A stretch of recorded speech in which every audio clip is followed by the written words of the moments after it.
Glória a Deus, queridos. Por aqui está o missionário Wagner de Jesus, de São Luís do Maranhão, Brasil, para iniciar a Escola Bíblica 24 horas, hoje dia 10 de dezembro de 2023. Então hoje é mais um capítulo do nosso tempo, que estamos chegando mais perto a cada dia, do que a Bíblia chama de fim dos tempos. Então nós estamos estudando sobre esse tema há muito tempo já, porque a Bíblia fala muitas vezes sobre fim dos tempos, e por causa do fim dos tempos nós estamos estudando sobre benefício da santidade, o que eu ganho, o que eu perco se eu tenho uma vida de santidade, ou se Deus vê que eu não tenho nada a ver com isso, não me interesso. Esse é um tipo de tema que eu não quero estudar na Bíblia, não trago para a minha vida. Nessa parte eu sou exatamente igual aos mundanos. Então, nesse tema, hoje nós vamos trazer o tema: Deus detestou o seu santuário, estudando aí Lamentações 2, no verso 7. Se eu não quero santidade, Deus simplesmente detesta aquela relação comigo. É isso que eu vou falar com você aqui, que aconteceu com Israel muitas vezes, que o próprio Paulo avisou, que o próprio Cristo avisou sobre isso, que quem não quer relacionamento com Ele, Deus, o próprio Deus, às vezes se cansa de tentar avisar, chamar, mas quando vê que aquela pessoa não tem interesse, Deus também vai buscar outra pessoa, e aquela fica sem nenhum pingo mais de chance de salvação. Então eu quero falar sobre essa questão, quando Deus detesta o que eu deveria ser, que é o templo do Espírito Santo. Vamos estudar sobre isso, tá bom? Que aquela mesma questão que aconteceu para o povo de Israel em Jeremias 2, no verso 7, pode acontecer comigo, com você e com qualquer tipo de gente que diz: sou de Deus, faça a obra de Deus. Mas se estivermos no comportamento igual o de Israel na época de Jeremias, já sabe que nós estamos sozinhos, sem Deus, por aí. Mas antes vamos começar o trabalho orando, e vamos então trazer hoje mais este alerta. Quando Deus abandona o seu santuário, abandona totalmente aquela pessoa, coisa que igreja de falso profeta não prega, mas aqui é o lugar de você aprender verdades como esta, porque sempre Jesus vai ter um remanescente pregando a verdade, tá? O mundo pode se deteriorar, igrejas podem se deteriorar, podem se perder, mas sempre Deus vai ter o remanescente. Isso está lá Paulo falando em Romanos 9, tá bom? Deus está preocupado sempre em levantar remanescentes, que são aqueles que nunca vão parar de ser o que Deus projetou para eles, e nunca vão deixar de pregar o que é preciso pregar para os outros e para si mesmo, para que a obra nunca deixe de ser como Deus planejou. No nosso caso, estamos estudando hoje santidade, amém? Então o remanescente está pregando a santidade em muitos lugares do Brasil e fora do Brasil. Enquanto isso, multidão de igrejas estão igual o povo de Deus da época de Jeremias, capítulo 2, verso 7, que vamos estudar aqui. Antes vamos orar para iniciar o trabalho do Senhor. Vamos pedir sabedoria, misericórdia, para Ele nos ajudar a entender o que vamos estudar aqui, para a gente buscar o Senhor enquanto se pode achar, enfocar enquanto está perto, como diz a Bíblia. Amém? Então vamos orar, vamos orar. O Brasil precisa orar, vamos orar. Glória a Deus. Querido Pai Celestial, obrigado porque o Senhor é para nós o sol da justiça. O Senhor é para nós a luz do mundo. Oh Deus, obrigado porque o Senhor é para nós nosso médico, juiz, advogado, nosso companheiro, divino companheiro do caminho. Obrigado porque o Senhor é nosso pastor. Obrigado porque o Senhor é nosso mantenedor. O Senhor não é dinheiro, mas o Senhor é real. Obrigado, Deus, porque o Senhor tem suprido na hora de maior dificuldade o teu povo, os teus, verdadeiros teus. Tem visto portas abertas, meu Pai, da tua parte, sabendo que vieram da tua parte. Nunca vamos dizer isso aqui foi o político que me deu, foi meu pai, minha mãe, meu marido, minha mulher, meu vizinho, meu amigo, porque tem portas que é só o Senhor que abre. Tu disseste: eu fecho a porta e ninguém abre, eu abro e ninguém fecha. Isso tu disseste para as cartas do Apocalipse, para aquelas igrejas. Oh meu Deus, então assim nós pedimos ajuda, pedimos misericórdia, e assim queremos andar contigo para sempre, viver contigo para sempre. Te peço por essa igreja online que está conosco, ajuda, abençoa, dá sabedoria, meu Pai, para entender, para viver o teu querer, a tua vontade. Também te peço, Pai, pela nossa casa, nossa parentela, ajuda cada um, meu Deus, a buscar o Senhor enquanto se pode achar. Já, meu Pai, esse sistema que está aí, está dominando o mundo inteiro, e está também, meu Pai, contaminando multidões. Oh Deus, tem misericórdia. O mundo contaminando, e muita gente, até dentro da tua casa, está contaminada, como estava Israel na época de Jeremias. Por isso tu abandonaste tudo, e aquele povo sofreu sozinho. Oh Deus, não deixa assim, que a gente permita que nada em nós, meu Pai, se deteriore, se destrua, seja um autobomba, um homem-bomba. Oh Deus, não deixa nenhum de nós viver como se fosse uma roleta russa, que coloca em si mesmo com um revólver, com uma única bala, e fica fazendo tique, tique, tique, tique, até que acerta na bala e mate a si mesmo. Pai, quantos mataram o relacionamento contigo, porque querem viver uma vida porca, uma vida imunda, e dizem que o Senhor está no meio deles. Desperta teu povo, ensina teu povo, liberta teu povo, Jesus. E assim, meu Pai, também o desviado, o desigrejado, te pedimos por eles, meu Pai. Tem misericórdia deles, ó Deus, onde estiverem, chama eles, incomoda eles. Tu podes, meu Pai, tu podes. Assim, meu Pai amado, abençoa também esse trabalho que vai acontecer aqui, essa festa, aqui nesta igreja, na Camboa, que vai acontecer no outro final de semana, sexta, sábado e domingo, que estamos celebrando aqui mais um ano de festa, de ciclo de oração, de mulheres que oram, de homens que oram, de crianças que oram, adolescentes que oram. Busca o Senhor nesta casa. Então, meu Pai, aleluia, que ninguém venha aqui para aparecer, mostrar uma roupa nova, que ninguém venha aqui para mostrar sapato novo, nem que canta bonito.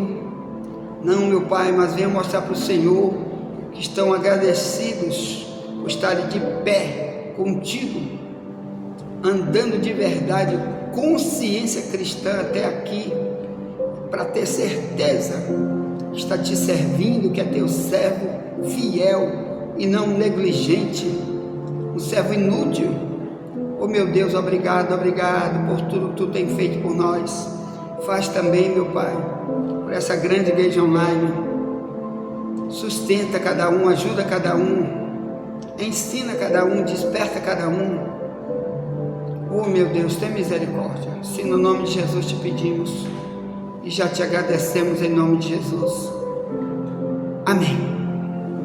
Glória a Deus. Pois tá, meus irmãos, vamos ler o texto. Pega a Bíblia aí. Na carta que Jeremias escreve, não é uma carta, naquela época era um relato.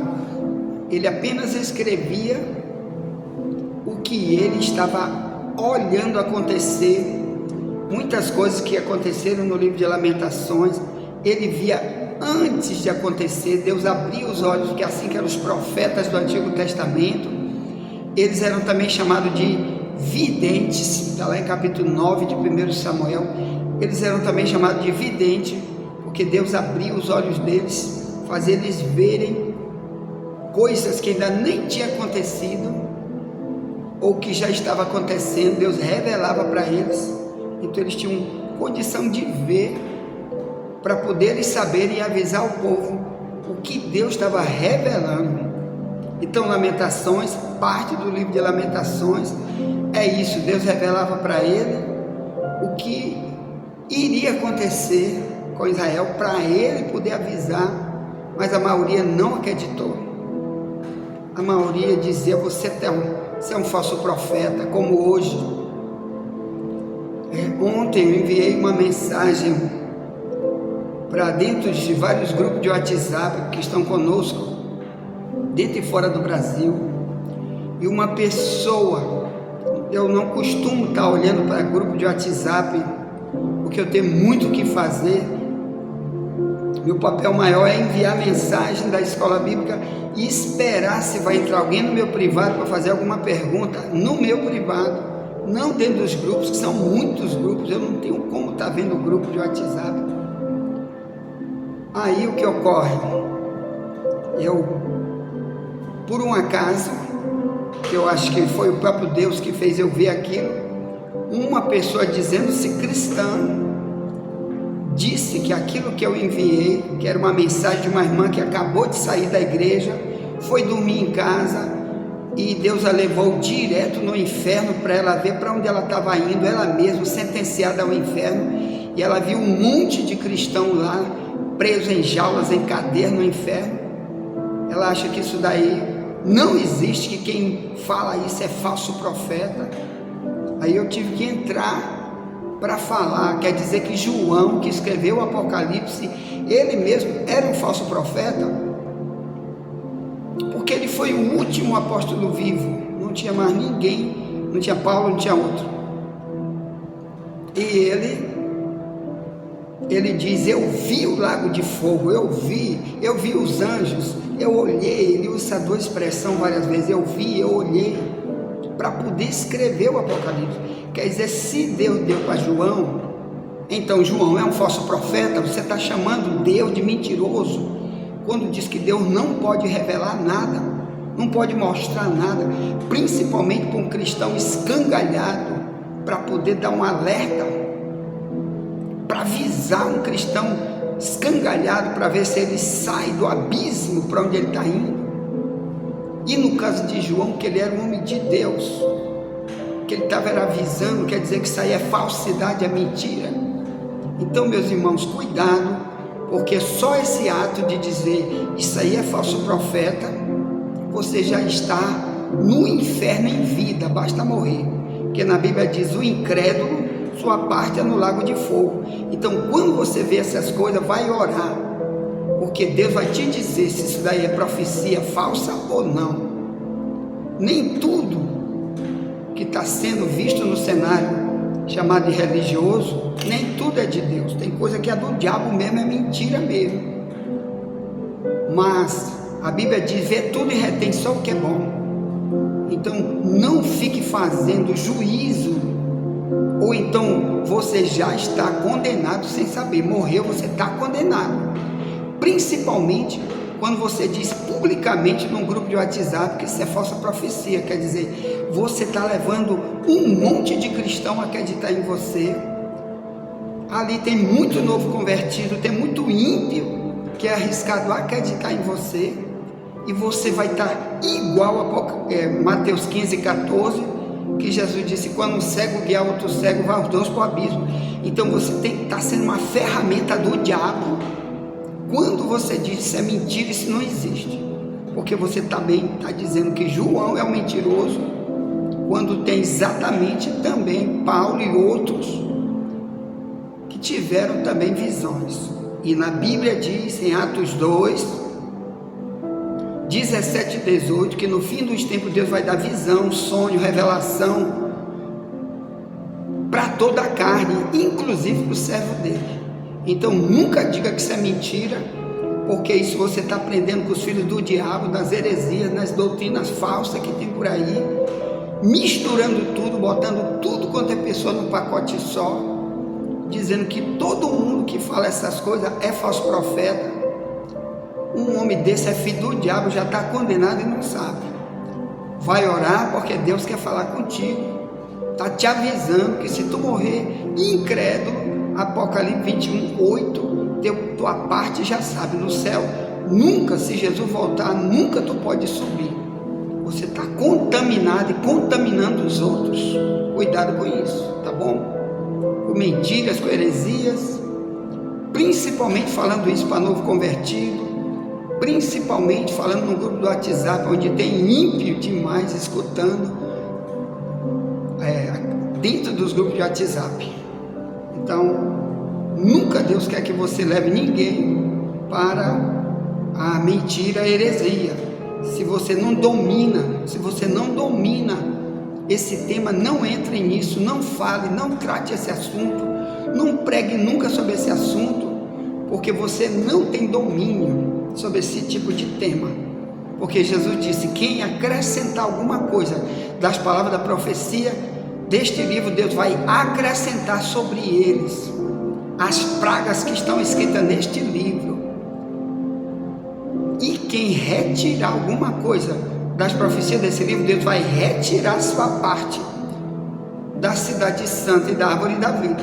Apocalipse 22, e Jesus disse: eu, Jesus, foi quem enviei meu anjo para dizer essas coisas nas igrejas.